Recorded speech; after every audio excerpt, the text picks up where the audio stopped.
situation where we interact with different people. And when somebody has done something which has hurt us, we need to know how to respond to it. And if something is intentional, then our response will be significantly different from what is, as I said, accident.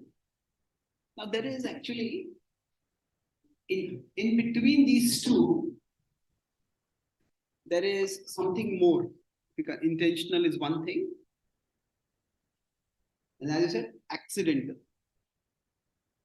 Now, with respect to accidental, you could also use another circumstantial. Like if somebody steps on somebody's foot, there's a crowded place, I was just rushing through it, and that time I stepped on somebody's foot. That's circumstantial.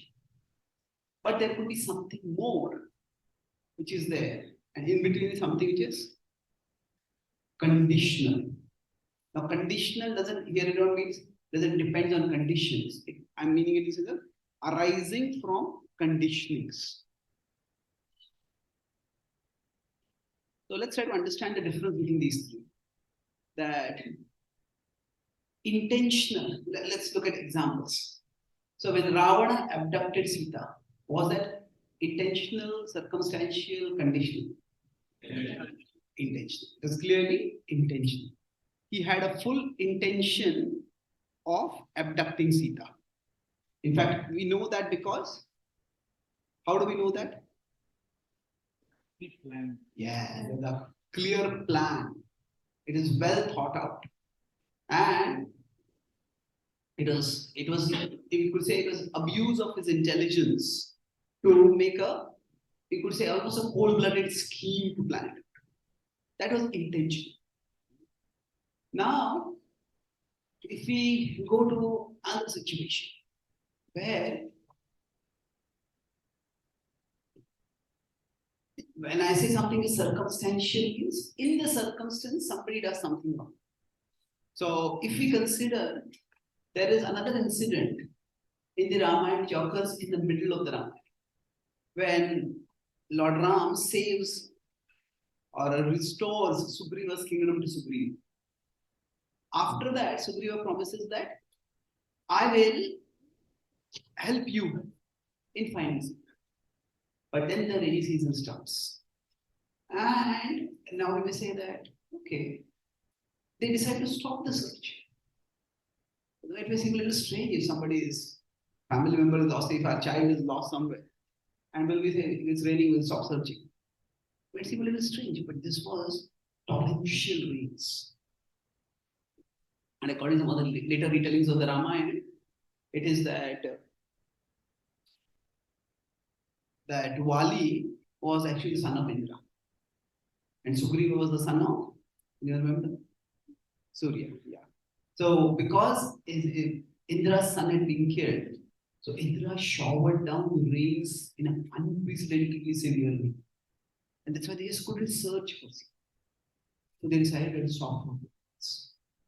And after 4 months, when they tried to start again, they faced a problem. What was the problem? Do you remember? Sugriva seemed not interested at all. The Sugriva seemed to have forgotten completely that he was supposed to help.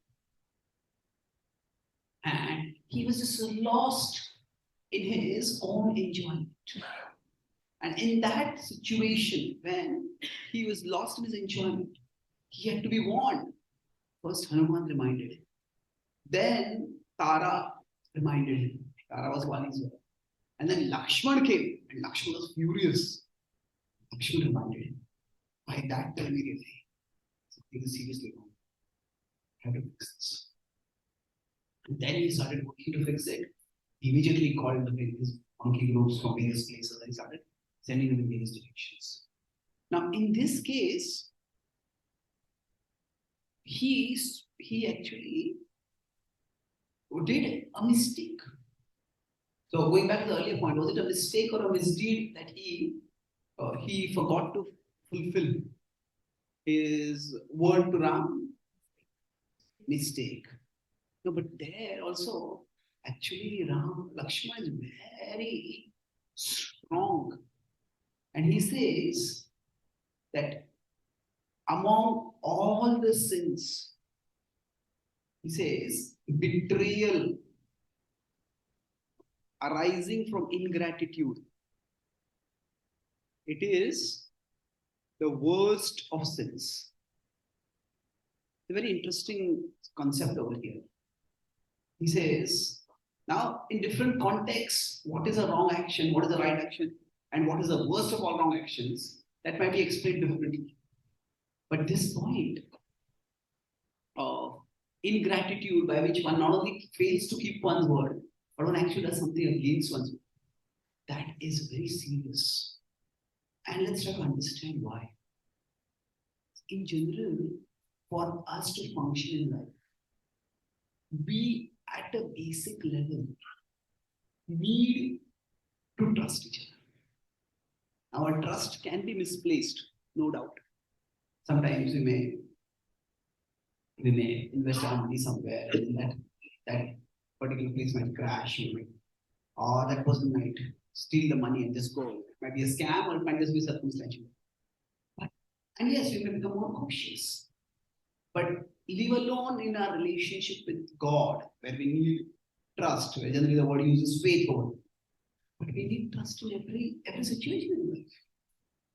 When we book in airlines, we are entrusting our life to the pilot. The pilot is drunk. We will dunk. We are flying over, we will just drown over there. So, when we form a relationship with someone, we send our children to school, we trust the teachers in school that they will give them good education. When we get married, it's a relationship of trust. When we come to a spiritual group, it's a matter that there's a trust is required.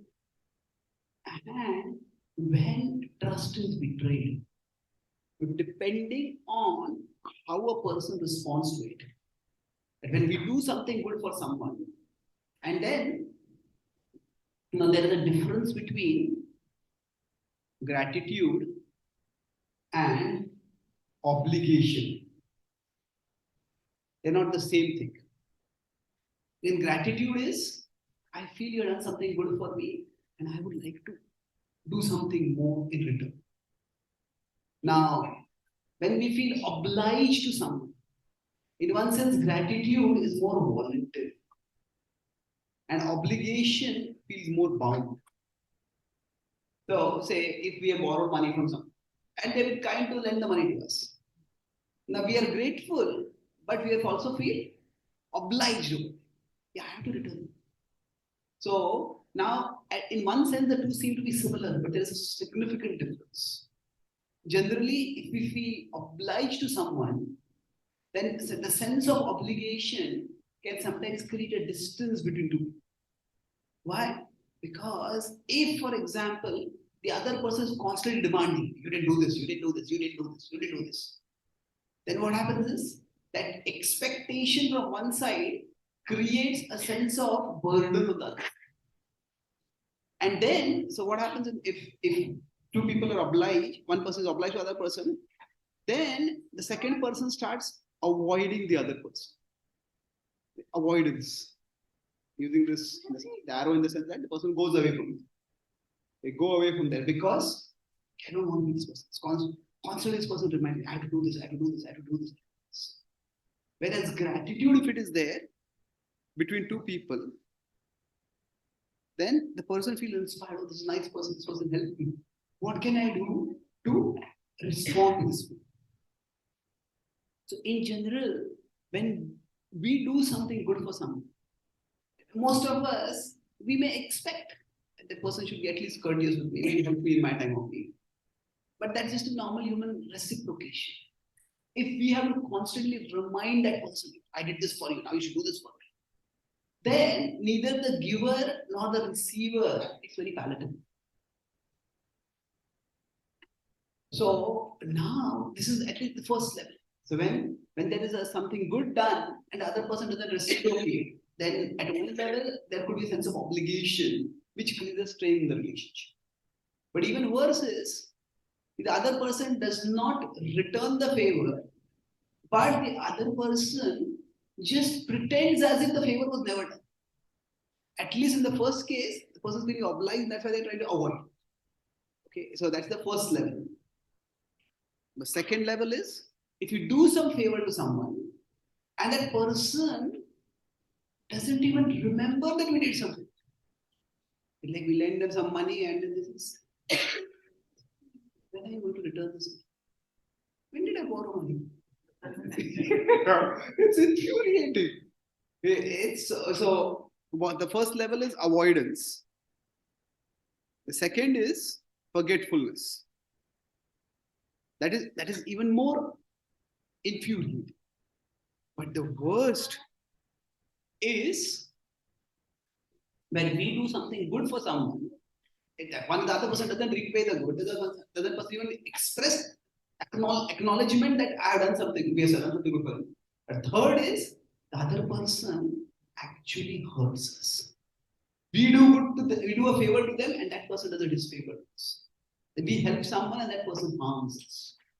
And this is where betrayal comes in. We trust someone, and they betray our trust.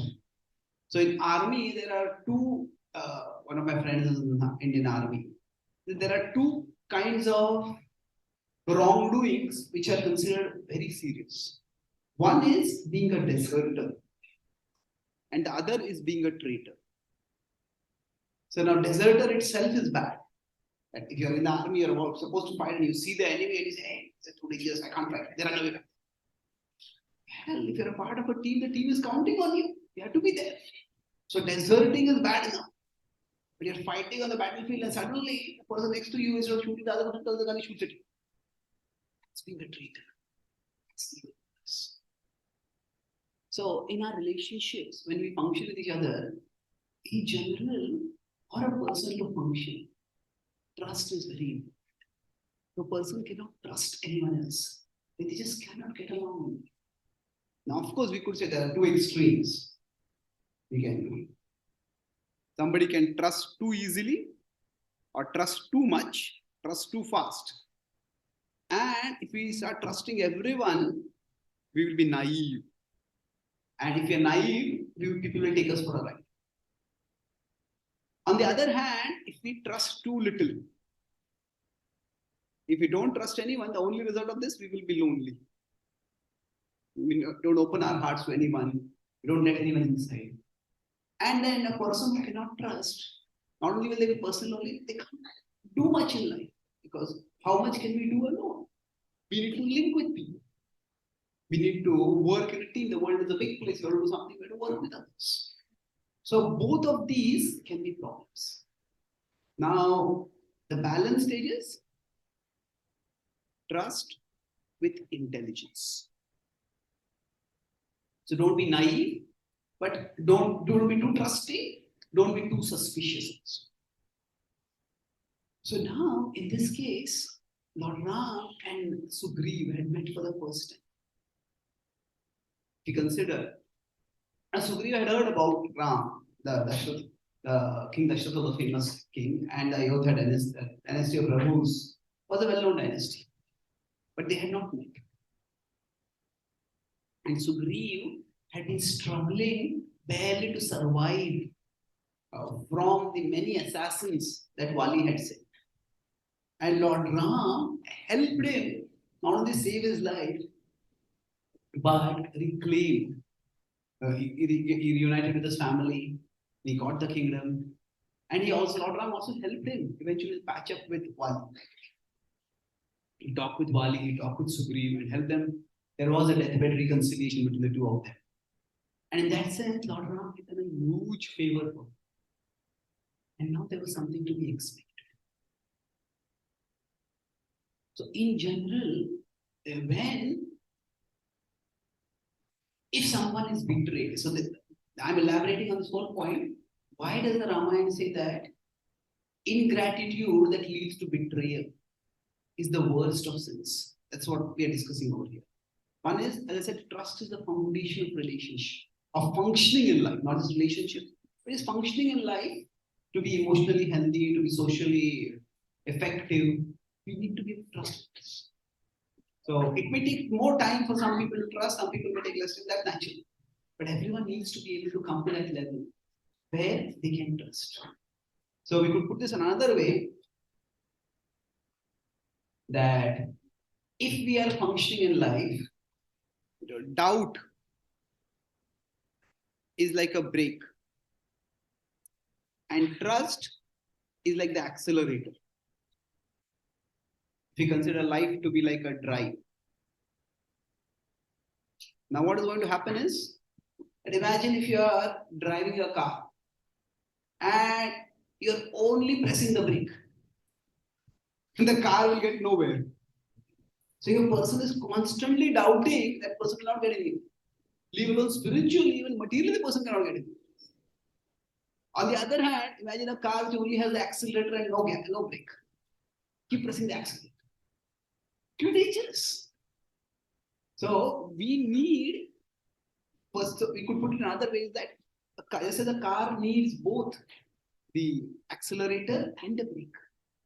Similarly, trusting and doubting, both are resources. And we need to know which resource to use when. So it's like a healthy balance of trust and doubt.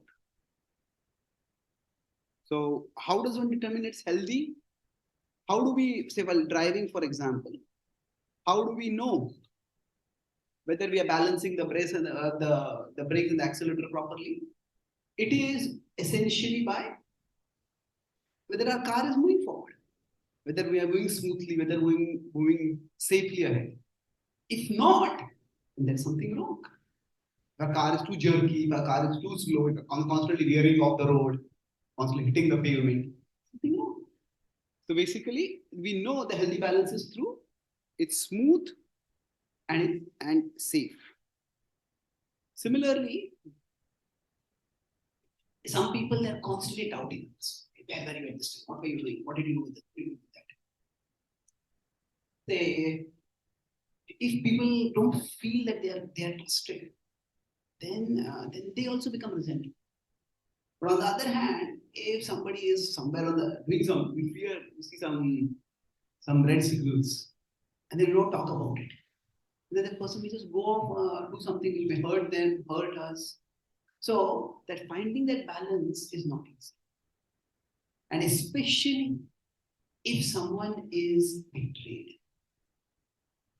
So there can be multiple levels of negative reactions to betrayal.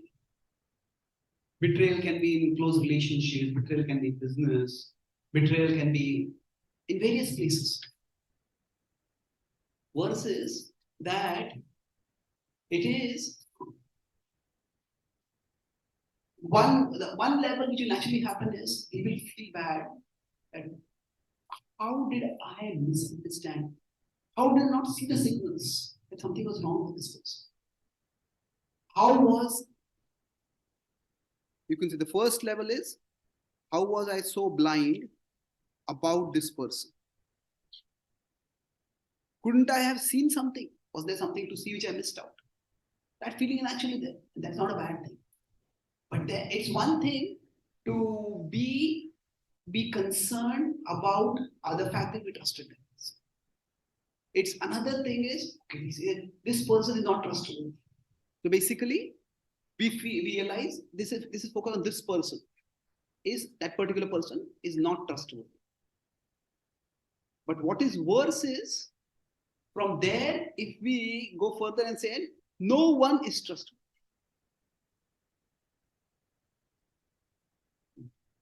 That is even worse. So what are we doing? We're taking one experience and we are generalizing from that experience. And what would be even worse? Say no one is trustworthy, we might think that is the worst thing. What else is there? But even worse is thinking that I am not trustworthy in determining who is trustworthy. We lose trust in ourselves. And then that is, I am not trustworthy. Now, having some doubts is fine. Maybe we need to be a little more careful, a little more cautious. But to think that I can never read people down, that is a severe loss in our own capacity to judge ourselves. And that is extremely damaging. For doing anything in life, a basic level of trust in ourselves is required. Of course, we all need to know our limitations. Trusting ourselves doesn't mean not acknowledging our limitations. Say, if you have to take some medicine, if you are sick and you want to go to a doctor, we can't trust ourselves and think that, okay, I'll search on Google and find out what is the medicine for say take the medicine. Maybe for some small things it's okay. We need to go to the expert. So sometimes we have to know our limitation. But at least if I'm going to a doctor, if I start thinking that, how will I know which doctor is good, which doctor is bad? I can ask some friends. How can I know that the friends are trustworthy? If a doctor speaks, the doctor is a smooth talker, how can I know the doctor is trustworthy? Okay. Then what will happen is, just a small sickness can end up killing a person if that person doesn't trust it. And generally, with respect to physical health, we will not do like this. But often, with respect to our emotional health or social health, too much doubt, either doubting others or doubting ourselves, that can be very damaging. And essentially, betrayal can send a person down this track. And that is why, in terms of relationships, if somebody has done something good to us, is completely neglecting that, rejecting, neglecting that, forgetting to reciprocate, forgetting to even acknowledge, that is considered such a serious thing. Because what happens is, our betrayal is if we betray someone, betraying a very strong word, hopefully we will never betray anyone like that. But if we betray someone, it is not just that we may harm that person by that betrayal, by that specific incident, but we may harm that person far more, where they lose their capacity to trust anyone, or they lose their capacity to trust themselves. So now, in this case, when Sugriva is chastised by Lakshmana, he says ingratitude is the worst of sins. But in Sanskrit, there are two words, Kutagya and Kutagna. That Kutagna is a person who is not at all aware of what good has been done. Sugriva immediately comes back to his senses. And he reforms. So I talked about there are three things. There is intentional, and there is accidental, and there is conditional. Now let's explore these two. Accidental or circumstantial means that it's largely dependent on circumstances. In those circumstances, that person can just happen. But now conditional means that we all have certain conditionings. And those conditionings, they tend to surface. Now when they surface, at that time, at one level, we can say, can we blame our conditionings for our actions? Well, it's not a question of blaming over here. If somebody says that, why did you yell at that person? We shot him. I got angry and yelled at him. Okay. So sometimes some people use their conditionings to justify any and every action. But saying that I did this because of my conditionings, if that is all that we are saying, then that is like saying that a plane crashed because of gravity. Planes crash, but when they crash, it is not just because of gravity. Planes are designed to function well. So let's try to understand this key point over here. Let's look at Sugriva's context to understand this. Sugriva, it's interesting what Tara speaks to pacify Lakshman. And he says that even great sages succumb to temptation. And Sugriva is just a monkey. He couldn't resist the lure of creature pleasures. And he succumbed. He's forgiven. But now he's come back to his senses. So if he considers Sugriva, what was the situation? He had been living in royalty. He grew up as the prince, not the heir, but still the prince in the royal family of the Vanaras. And then he was always with Vali and he lived in royal opulence. And then suddenly there was some misunderstanding And from being the commander and the second in charge of the kingdom, suddenly he was in exile and he was fleeing for his life. And at least for Lord Ram, if you consider Sugriva's life, although he was in the forest, but you could say he was in a forest kingdom. The Kishkin was itself a kingdom. But from there, he suddenly had to be fleeing. And for him, it was exile. Now, for him, when the exile was there, for Lord Ram, at least he knew after 14 years I'll come back. Sugriv, there was no knowledge whether he would ever be able to come back. And when Sugriv was out there, his situation in some ways was worse than Lord Ram's in multiple ways. First of all, as I said, Sugriv's situation, it was, I'm saying here, it was, I'm using greater than sign for worse actually. Then Ram's situation. Can you think of any reasons for this? First is, this is uncertainty of how long he's going to be there. It's like somebody's put in a jail. He will be in jail for 5 years. 5 years may be big time, but at least after 5 years I'll go. You're going to be in jail, you don't know how long you're going to be in jail. That's far more difficult to bear, isn't it? Uncertainty was one thing. Any other things? Yes, he's alone. He's alone in the sense that he, at least Lord Ram had his brother Lakshman, had his wife Sita. He could not have Rama with him. He had to flee for his life. He was alone. Anything else?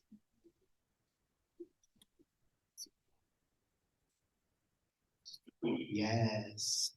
So he knew, so he was, you could say he was misunderstood. He was, his own brother had misunderstood him. And then the citizens didn't know what to think. The citizens just felt that he's actually, he conspired against the king. So Lord Ram, see, it's one thing to, if something terrible happens to us, and if people know we have been wronged, there's a difference between being wrong and being wronged. It's a world of difference. So for Lord Ram, it was that people thought he was wrong, whereas Lord Ram was wronged. Now, wrong was done to him, not wrong was done by him. That's the important point. Thank you. Anything else? His wife was stolen. Yes, his wife was stolen from him. So for Lord Ram, that happened only at the end of his exile. But for Sugriv, it was throughout he was all alone. Thank you. Yes. Fearful, but very fearful. Rama does not have the fear of suffering.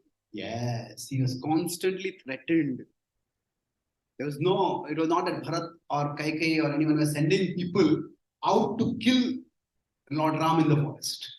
But Sugriv had to constantly struggle for him. Yes.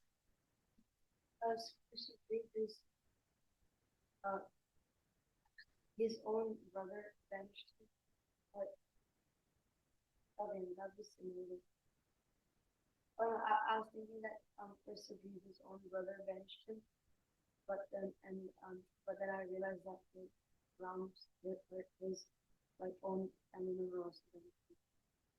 Yes, actually, it is true.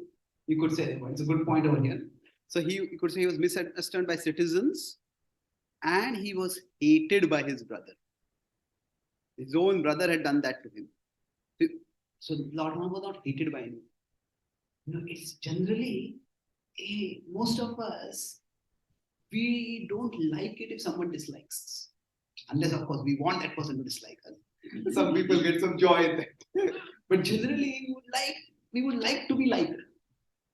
And if somebody dislikes us, we try to, if I can clarify, if I can reconcile things, I would like to reconcile. But somebody hating us out to kill us. So the fact that his own brother, whom he had served lifelong, that brother was hating him. So it's one thing to two are related, threat and hate is related. But threat can come from many sources. But the fact that his own brother, whom he had served for so long, hated him so much. Anything else? I feel that Sugriv was at some point looking for revenge because of what the misunderstanding that happened, whereas in Lord Ram's case, he was simply following his duty. Okay, was Sugriv really looking for revenge? It's an interesting question. The Sugriv does lament after Bali is killed. And there is a deathbed reconciliation. In fact, after Bali dies, Sugriv also feels that he laments, what did I do? I killed my own brother. I can't be the king. I can't become the king. He says that on the funeral pyre, I will enter into it. How can a person, the killer of his own brother, actually be a king? And then at that time, Ram and Lakshman both remind him his words. Certainly, there are negative feelings were there on his side. Why is my brother doing like this? But did he actually want his brother to die? Well, basically, there was no solution that he could see apart from that. So it was more of, you could say, justice rather than revenge. Yeah, because in his own survival required his brother's death. That was the situation like that. So he didn't really want to kill his brother. With the Pandavas, when they fought, they may have taken vows to take revenge when Draupadi was being dishonored and other times. But that was more an expression of anger at that time. But afterwards, the Pandavas were ready to settle. They were ready to make a peace proposal in the most accommodating of terms. And it was not just for optics. They were really earnest about it. Even Bhima had calmed down when Krishna was going. As peace messenger, Krishna said, Bhima said to Krishna that, oh, Krishna, Keshav, please try to settle peace. And so it was, when they fought, it was more for justice rather than revenge. So anyway, so these are many good reasons. So if we consider the point of view is that he had lived under great threat and great agony for a long time. And then suddenly he got his kingdom back. And then he was living in poverty and austerity, in threat. And now he was the king. And as the king, kings have many responsibilities. But Vali had been a powerful king, so the kingdom was quite secure. And although Vali was dead, now the rainy season meant there was no threat in the kingdom. And he had nothing to do. He had nothing to do, and he had all royal enjoyment available. So he just lost himself.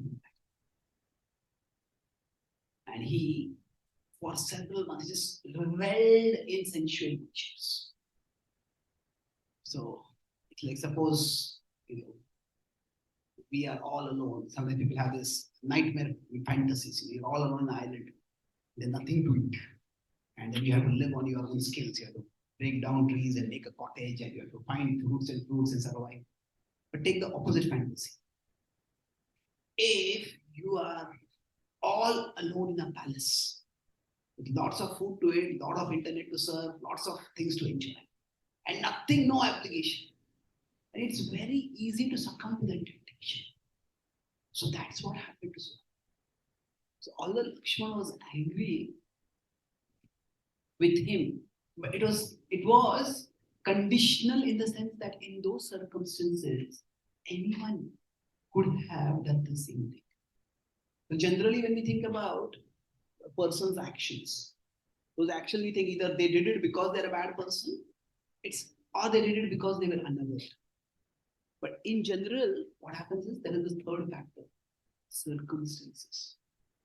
And sometimes, in some circumstances, a person may just succumb. And those times, it is important to recognize that such circumstances, if they come in someone's life, they need to protect themselves.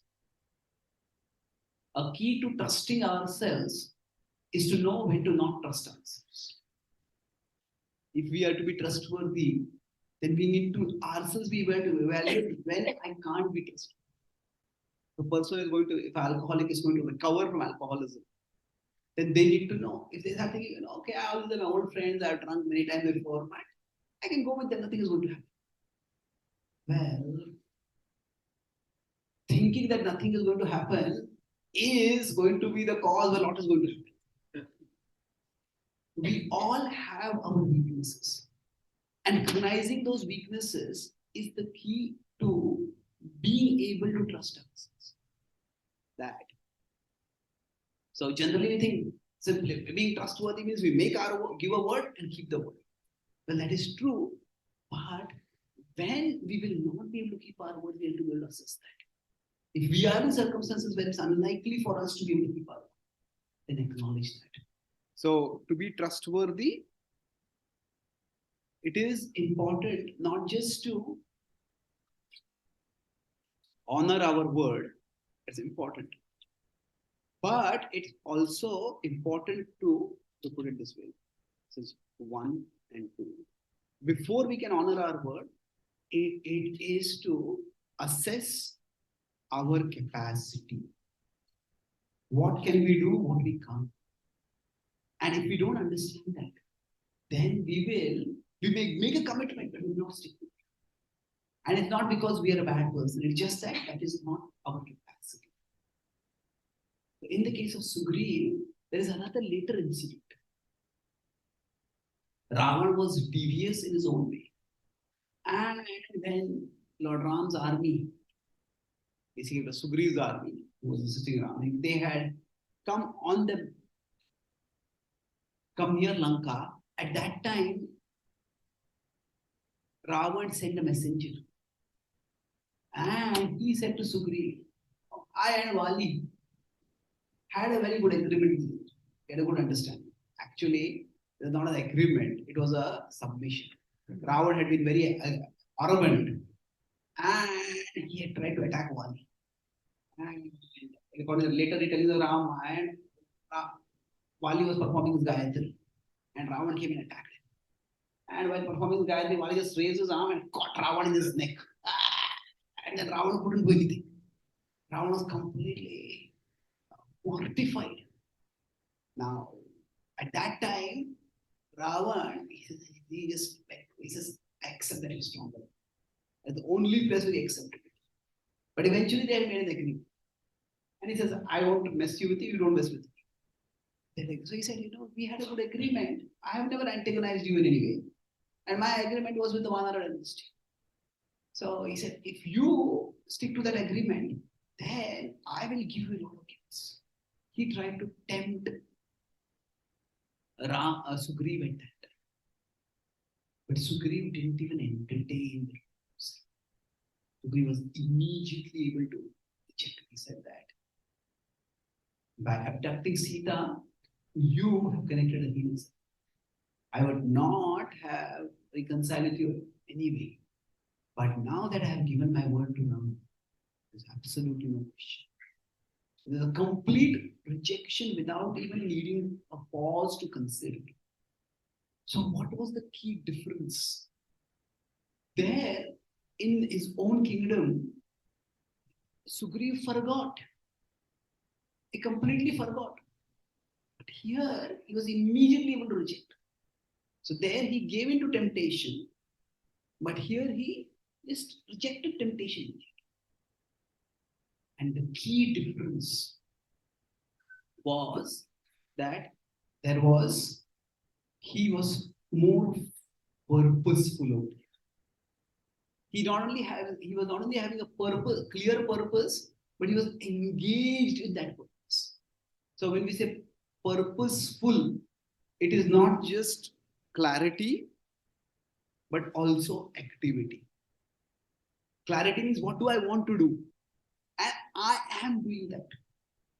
So in the case when the rainy season was going on, what happened was there was no activity that he could do at that time.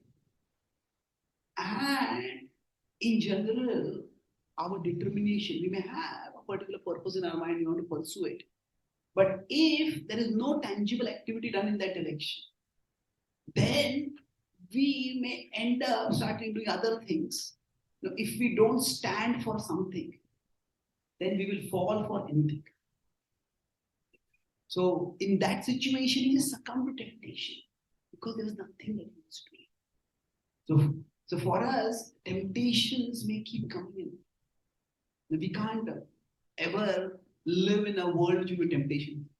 We can minimize the temptations that we face, but temptations don't have to lead to distraction or negation. And even when we have conditionings, so I'll conclude with this point, we can have a few questions. If we consider a person, there are external temptations.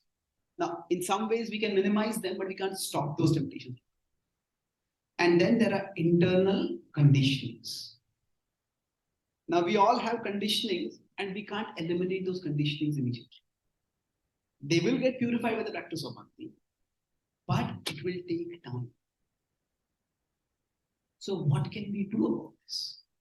Actually, while temptations are there externally, while conditionings are there internally, how can we avoid getting distracted? And the way to avoid that is internally, we have purpose. We're clear, what am I doing? What do I want to do? And then that purpose is translated externally into action.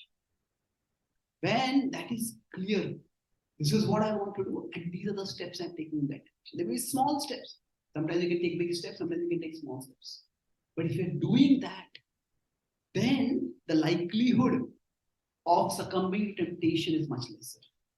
And even if you succumb to temptation, rising up quickly and moving forward, moving up and moving up, getting up and moving on again will be much easier. So when there is condition, when there's something is entirely accidental, then okay, we just learn from it, we are careful, we don't repeat it. Something is more conditional, it arises from our conditionings, then we may have to protect ourselves. So the one protection is by having some kind of boundaries whenever required. That was one of the sessions that we discussed. We keep temptations away. I mentioned that we need to know when to not trust ourselves. But the much more important thing, much more positive thing is to focus on having a purpose and taking steps forward. So the idea is that if we consider this to be our consciousness, and then there is some conditioning, some temptation that arises from the conditioning that is there inside. Now we can't drive this conditioning out. It is there. But if we try to drive the conditioning out, it's going to be very difficult. Because there is a thought inside us, and you can't stop thinking about a thought. It's like you tell somebody, stop thinking about a yellow rabbit. Okay, now what happens is as soon as you use the word yellow rabbit, you think about it. So like that, our conditioning, I will not think about it. Then saying I will not think about it, we are thinking about it. But what we can do is, we can bring a purpose into our consciousness. This is important for me. This is what I want to do. And then over a period of time, as we move forward, what will happen is, as that purpose fills our consciousness, then that conditioning gets driven out. It gets more precisely crowded out. So we can't drive out conditionings from within us, but we can crowd it out. This is what Krishna says in the Bhagavad Gita, Tani sarvani sanyamya yukta asita matparaha. He says that when we fill our consciousness with Krishna, fill our consciousness with service to Krishna, then our conditionings get crowded out. That is the way Sugriva was able to completely not even consider that empty. He was just completely filled with the purpose. I'm here. So if we focus more and more on strengthening the higher purpose in life, when we come in the association of devotees, it is not just to hear some Krishna Katha, it is actually to reinforce the sense of our higher purpose. Whatever we are doing in our life, we have our jobs, we have families, they're all done in the mode of service to Krishna. And then we have some direct support. We have some direct services we can do. As that purpose becomes stronger, the pull of conditionings will become weaker and weaker. So I'll summarize. I discussed 4 main points today. First was, we discussed about wrong actions. They can be mistakes or misdeeds. And then we can categorize them further, that there can be something which is accidental, something which is intentional, and something in between is conditional. So when somebody commits a mistake, because we are social creatures, we need to know how to respond. And for that, we need to be able to evaluate. Then I talked about the gravity of ingratitude. and it leads to betray. Now, ingratitude can be at various levels. The person doesn't reciprocate, that person doesn't even acknowledge, and worst is that person betrays. We do something good and they don't do anything good in return. We do something good, they don't even acknowledge that we did something good. We did something good and they stab us in the back. And why is it considered such a bad thing? This is ingratitude is the worst of sins, because what it may make us, it is one thing to doubt that particular person, it is another thing to doubt everyone, and then last is to doubt our own capacity to evaluate. And that can be the most damaging. We talked about how trust and doubt are like the accelerator and the brake in the drive of life. We need both, and we need both of them in a healthy balance. So if somebody is betrayed, it's very easy to lose that balance, and then a person can't function properly. And the third point I discussed was that when we are functioning in life, so it is if we are to learn to trust, become trustworthy, whether it is trustworthy in terms of knowing whom to trust, evaluating, or in making our own commitment, trusting ourselves. So for that, we need to know our limitations, know when we can't trust ourselves. So avoid tempting situations, especially those which are associated with our conditionings. You have to be careful. If an alcoholic wants to recover, they can't just hang out with alcoholics in a bar. So then the last part I discussed was that what most helps us is a sense of purpose. So Lord Ram didn't constantly blame and berate Sugriv. In those circumstances, he succumbed to that condition. So that was a bad circumstance to be for him to be in. But when he had a clear purpose, then he didn't even consider temptation. And for all of us, by associating with devotees, by understanding the wisdom of Bhakti and Bhagavad Gita, we can infuse our life with a higher purpose. And that's how we can go beyond the pulls and pushes of temptation. Thank you very much. Hare Krishna.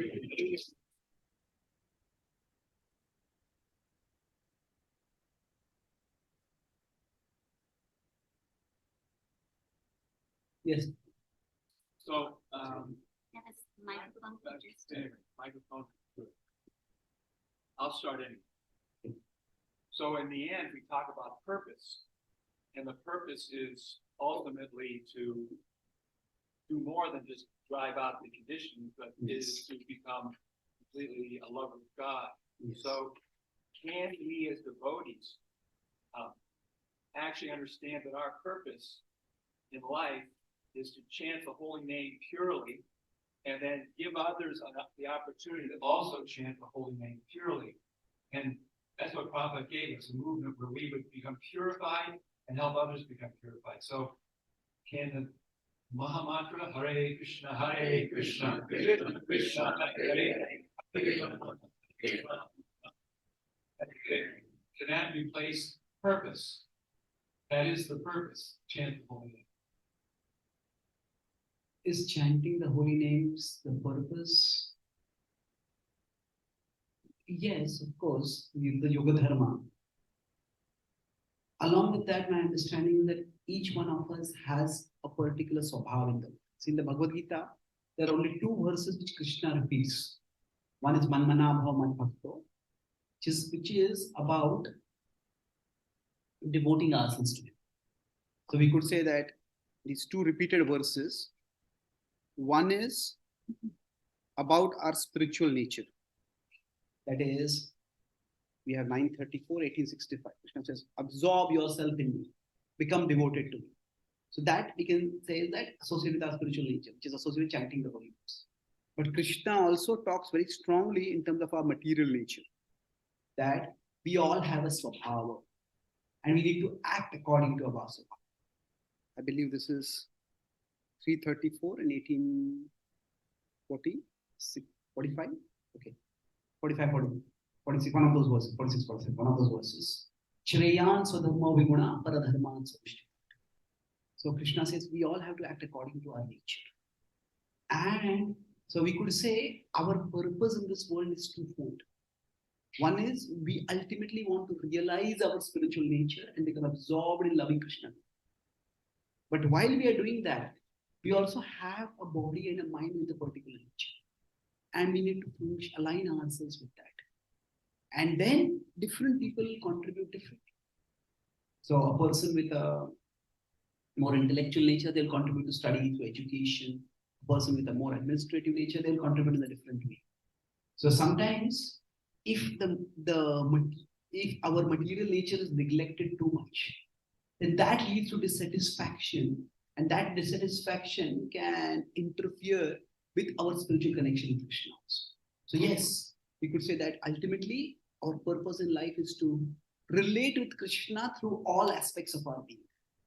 It is we relate with Krishna through our heart and soul, offering it with love to Krishna, and it is also we relate with Krishna by doing by acting according to our nature in the world.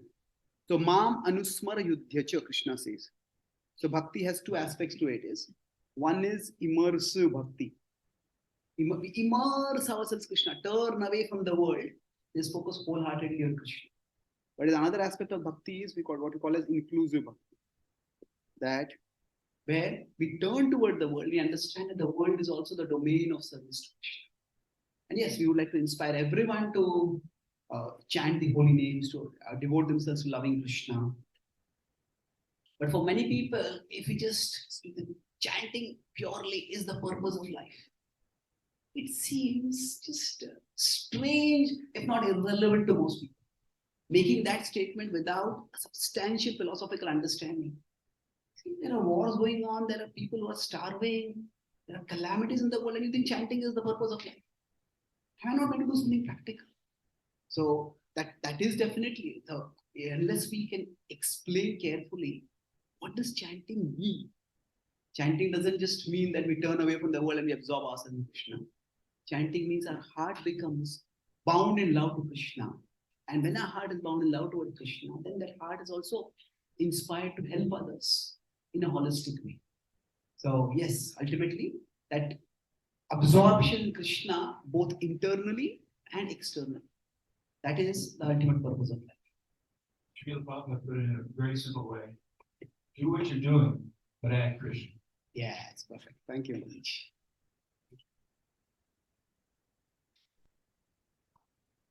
You want to add some comments? Question is, if you say to someone who says that they cannot arrange their expenses to get rid of their Yes, if somebody cannot. says it's impossible, that, I mean, almost obviously absolutely impossible, but let's say somebody says that because of their family situation or their work situation or something in their life, that externally they know there are certain situations in which they cannot trust themselves. They know that. However, I mean, like you're talking about drinking. So in some cultures, like I've heard in South Korea and Ireland, if you don't go out with your workmates to a pub, you're going to lose your job. So certain people, you may not have to drink there. Yeah. They're not going to obligate you to drink alcohol. Go there. Yeah. So there are certainly situations in which removing all the external temptations in which you know you can't trust yourself is not absolutely possible. Yeah. That's true. And I wondered about that, and if I can ask something else as well. Is that all right? Yes. Okay. Okay. I didn't just No, I wanted to add. I now sit, so. No, I was thinking. No. I wanted to ask you to comment. Take it back. No. I have another question, but I'm not sure. Okay. No. No, what I was talking about, this Swabhava, I was thinking about your book, Career Dharma. That's why I wanted to, whether you had anything comment on that. Okay. So I do have one more. Okay, let me address this if you want. Yes, please. Yeah. Let me finish this one. I'll start like that. And you can feel free to add or correct also. So, what about situations in which there are that we just cannot create a temptation-free zone. We just have to function. The example, I would say a much more common example is that now we have to we live in a world where we all have to use internet. And internet gives us access to so many things which can distract us, which can contaminate us. You say, I don't want to get distracted. But very few of us have the luxury to just cut ourselves from the internet permanently. Sometimes we can do that. So what do we do? It's difficult. It's difficult. So I've thought of this quite a bit. And I would say I struggle with these things also myself. So, one of the things is we can create boundaries for ourselves. That means that, like if somebody, going back to the example, if I'm going in a particular situation where there are going to be temptations, then if we have some boundaries, so there's I will not go into that situation at all. That's not possible.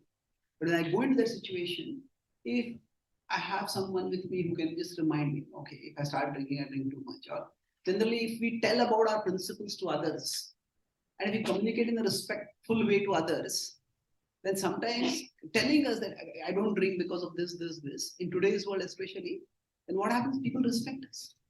Okay, that's the way you live. I'm not forced. If we make them feel guilty for what they are doing, then it becomes a problem. Just respectfully communicate, and that happens. And sometimes communicating our principles itself becomes a protection. I've told them I won't be drinking, and then if I drink, something is wrong. So that itself can become a protection at one level. So sometimes some devotees think that let me conceal my spirituality, but it will embarrass me. But actually, sometimes concealing our spirituality may endanger our spirituality more than just not dominant, not in an instructive way, but it's just a respectful, polite way of communicating it.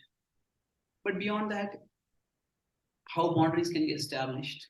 If we are using the internet, maybe plan a schedule in such a way that we're not constantly on the internet. We have some kind of boundaries. Maybe have someone else whom we can share with what I'm doing if we have some issues. So there are various ways in which boundaries can be planned. I think that's what is the protection for us. And another is that if we have some regular schedules, the lesser the structure in our life, the greater is the rupture the mind can cause in our life. If I have a whole weekend with nothing to do, then I start watching TV and I spend 48 hours watching TV. But if I have plans, okay, I'm going to do this, then what happens is that also helps. So that yukta ahara viharasya, that regulation, which Krishna talks about, one way to bring the regulation is by having external supports to bring that regulation. Those are a few thoughts. And of course, if we have association, even if not necessarily when we are facing the temptation, but if we have someone whom can share, I'm having these challenges, and the word often is like accountability partners or friends, then okay, I'm struggling with this issue, and if we tell them, that person is non-judgmental, not condemning, but helping us, and that can also help them. You have some more points? Actually, answer. You give half of talking about the accountability schedule. Could I propose something else? Yes, please. Yeah. Because someone wrote to me a week ago and said that he was having difficulty doing things without distraction, and he considered that the reason was that his purpose was not important. And I said, well, the problem with that is that you just beat yourself up and say, well, I guess I'm desire, have to increase my desire. And then I discovered that what he was trying to do was something he didn't enjoy, something that he felt obliged to do to get the result that he wanted. He just studied for a course for a certificate and wanted the certificate, but he found the course boring. So I suggested the accountability partners. And then I also said, maybe you can find a different course where you'll actually enjoy doing the course. So I just seen that sometimes it's not necessarily that I don't have a strong enough desire or I don't have, I do have a strong enough desire. You have a strong enough desire. But the activity itself is difficult in some way. It involves some sort of negative emotion, or maybe I don't know what to do. Maybe I don't know what the first thing to do is, or maybe I don't know how to do it. I have some kind of confusion. And if I put it all on my purpose and all on my desire, then I may actually get more depressed. Does that make sense? Yeah, very true. So sometimes it's a question of, can there be a fun way to do this? I could just give you a simple example. I had some service I needed to do that was very tedious and boring, and difficult, but it needed to be done. And then my granddaughter said, why don't you listen to something you like? So I put on the Mahabharata audiobook in my earphones. And then I was able to do work for hours and hours without any fatigue and without any difficulty and without distraction. So that may also be, is that all right? Yeah, thank you. Okay. It's like, if you're doing something which we don't like, then it is very difficult to sustain ourselves for a very long time.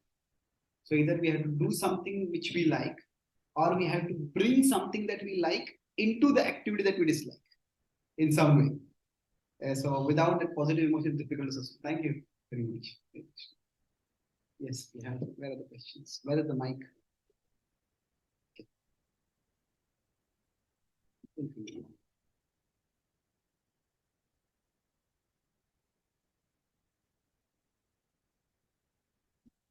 Interesting points. I was reflecting on the sense of accountability, and I was laughing because I remember when I was beginning in my devotional service, and I had a lot of responsibility. I was like the head pujari, and I used to run a temple, and people from very pious backgrounds would be coming up to me and offering respect. Thinking, I have no idea where I come from. And I never used to joke when boys went through difficult times, but in a joke, but I would tell him, I said, well, the mantra I always told myself is that I would like to be in Maya, but I can't afford to. I would like to be in Maya, but I have this responsibility because for me, my purpose was to make sure that the deities were worshipped nicely and that the devotees in the temple were trained nicely. So I might like to be, running on the beach and drinking papaya juice. My type of Maya is a different mode of Maya. But I might like to be doing all those things.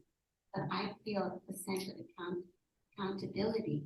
And so that's also where role models come in. Because why would I be that way, But because I saw others that were role models. I mean, of course, the greatest role model is, Srila Prabhupada understood the Banished in his spiritual master. And he was able to be in so many circumstances. Like we could just think, oh my God, if somebody comes to my house and they have cat food, but Srila Prabhupada, he was able to be in these most awkward circumstances because, like you said, he had a mission, and the mission was from his spiritual master. So we might not have, some devotees might not have spiritual masters yet, but if there's role models, and I see in our community, I've seen the difference it's made since we have the Bhakti Vriksha groups. Like it used to be that we had devotees that lived in the temple and in ISKCON, and then you had devotees of the congregation that would come on the weekend, or you had devotees that would come for Janmashtami. But then I saw through the Bhakti Vrikshas, when people have role models, they become very serious about learning Shastra, about taking initiation, and then there's that sense of accountability, not accountability coming from guilt, but accountability coming from loving exchanges, because accountability from guilt, it doesn't work. So when there's a loving exchanges, so for myself, that gave me a lot of strength that I and even now, like I feel a sense of responsibility to the congregation. That I need to set a certain example.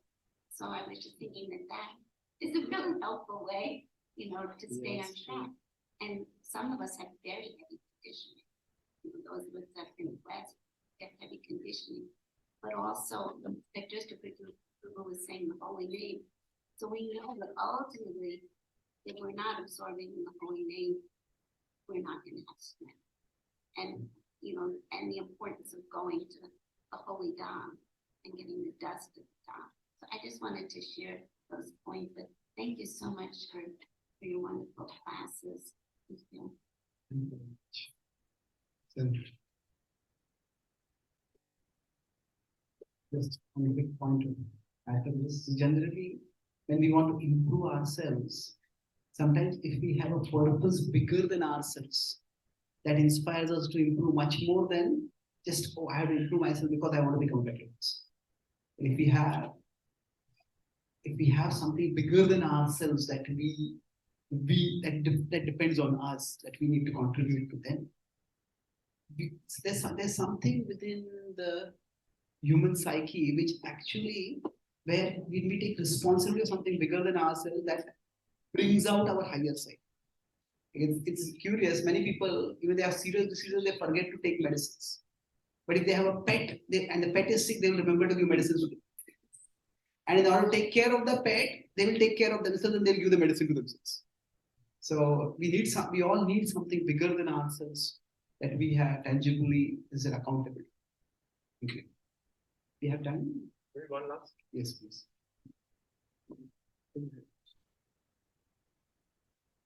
Okay, let's continue this.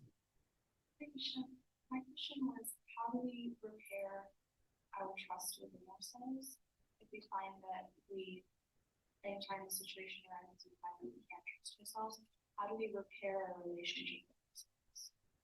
So if we have been betrayed, or if we have lost our capacity to trust ourselves, how do we repair it? Well, generally it is by slow, steady steps. Look back at our life, and we have trusted people in the past. Not all the time it turned out badly. There are times when one time we have turned out so badly that we get terribly scarred. But there are times when it has worked out well. So we can't change our past, but we can change, or we can choose our memories of the past. The events in the past, they have already happened. But which events I replay in my mind? That is something which I can choose. Now, because of our wounds, the mind may auto-replay certain memories. But we can choose to replay some other events. Okay, this is the thing. And then by that we can slowly, my judgment might have been off something, but also something. And then we can learn from our experience. Okay, this is what I did this time wrong. This is what I can do. Then it takes those steps, we can move forward and we learn to rebuild our. So it may take time, but it's possible. Thank you. We have time for this.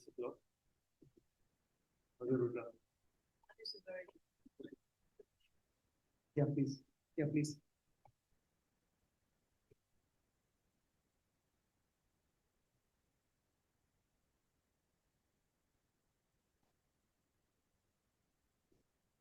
Having been in that environment where one is immersed in work for many years and trying to maintain one's strength spiritually, one can also think of ways of benefiting the persons who are independent. And by praying to the Supreme Lord, who will give us inspiration. There are endless ways in which one can actually give Krishna at some level to the people who are in the environment.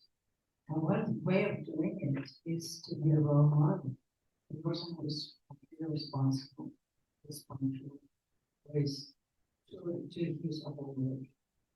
That people can actually see how this person doing this. All existence from just a beautiful. Yeah, thank you. Prabhupada said that what is follows, they are perfect gentlemen and ladies.